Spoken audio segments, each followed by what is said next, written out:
रायजो राजा नोंथांमोन दिनै आङो बे भिडिअखौ इमिडियेट नोंथांमोननो फोसावहरनो थाखाय लानानै फैनाय जादों।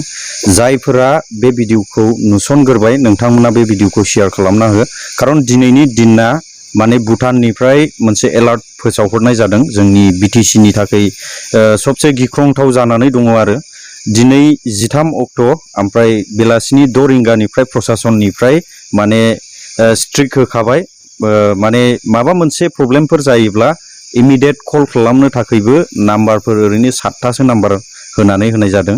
नोंथांमोना जुदि मोनथियाखैब्ला आङो नोंथांमोनखौ मोनथिहोहरनो थाखाय बे भिडिअखौ लानानै फैदों। जोंनिथिं भुटाननिफ्राय फैनाय गोबां दै नालाफोर दङ। बे दै नालाजोंहाय भुटाननिफ्राय दै हगार हरनायनि दा हरनि 12थासिमावहाय एलार्ट होनाय जादों। ओमफ्राय नोंथांमोना बेखौ मोनथिनो थाखाय आंनि भिडिअनि डिसक्रिपसनावहाय आङो लिंक होनानै होदों। बे लिंकआवहाय क्लिक खालामनानै नोंथांमोना बिनिफ्राय नाम्बारखौ स्क्रिनशट खालामनानै लायोब्लानो जाबाय। गोबां डेन्जारेस जायगा दङ जोंनि चिरां, क'क्राझार, ओमफ्राय ओरै बाक्सा, उदालगुरि बे साइडजोंबो जिखुनु जा जोंनि BTC ओनसोलखौनो आङो बुंबाय। नोंथांमोना साबसिनै बुजिनो थाखाय आंनि भिडिअनि डिसक्रिपसनाव थाङोब्लानो जाबाय।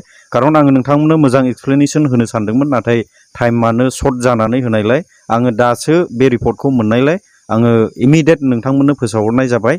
नोंथांमोना एलार्ट थायोब्लानो जाबाय। ओमफ्राय पुलिसा जेरैबायदि लिंदों बेबायदि नोंथांमोना माब्लाबाबो दाथालां, गासिबो पुलिसजोंहाय थांफाजोब।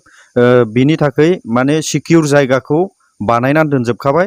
हयथ'बा दैया ओरैबायदि गिदिर फैनो हागौ माने फुरा सेवहांगार जाजोबलांखागोन आरो बेबायदिबो जानो हानाय। बिनिखायनो मानसिखौ साइटिं खालामनो नागिरदों। नोंथांमोना इमिडियेट भिडिअनि डिसक्रिपसनाव थांनानै नाम्बारखौ लानानैहाय नोंथांमोना कल खालामहरोब्लानो जाबाय। आरो नोंथांमोननि थाखाय एनि टाइम प्रशासननिफ्राय हेल्प होनो थाखाय रेडि जानानै दंजोबखायो आरो HDRF हान्जायाबो रेडि जानानै दंजोबखासै।